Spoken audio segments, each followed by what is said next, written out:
Ito na yung aking biniyak ngayon pa lang magagawa. Gawin na natin to. Titimplahan natin anong mga sangkap.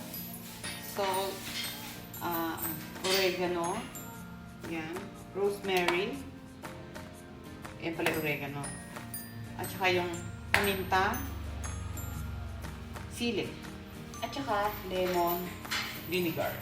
Yan. So, ilalagay muna natin ngayon lahat ng dry. Yan muna.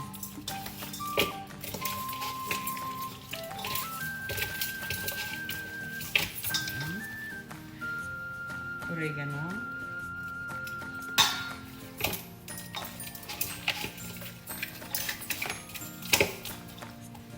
Meron tayong paminta.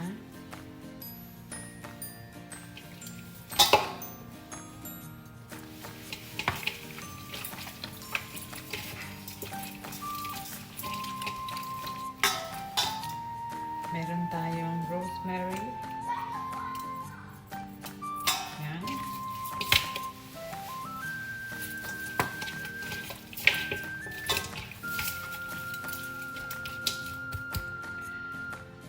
I-mix natin yung bali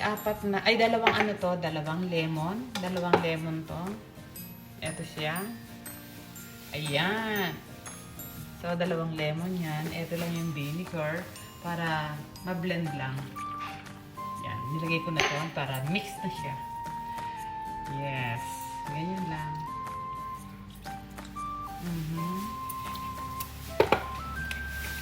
Ayan na siya. Ganyan lang. Napaka-simple. Konting asin. Mararamdaman kasi okay lang. Yan. Yan na siya. Next, ganun din ang gagawin natin.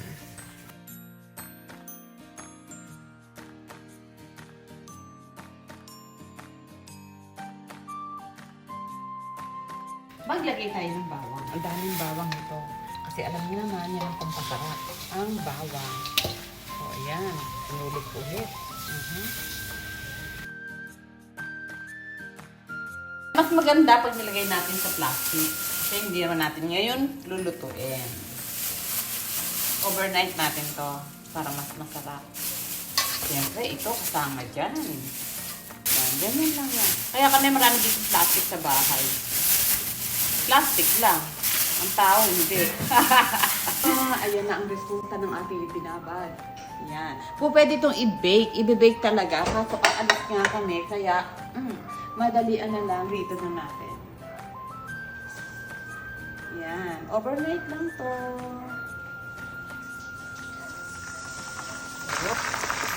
Yan. Naliligtad na.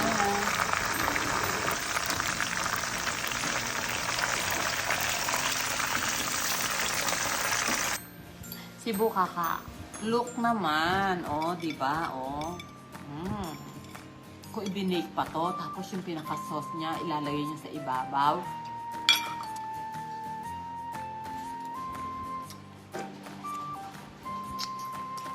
Ay, grabe. Kahit na hindi siya i-binake. Yummy.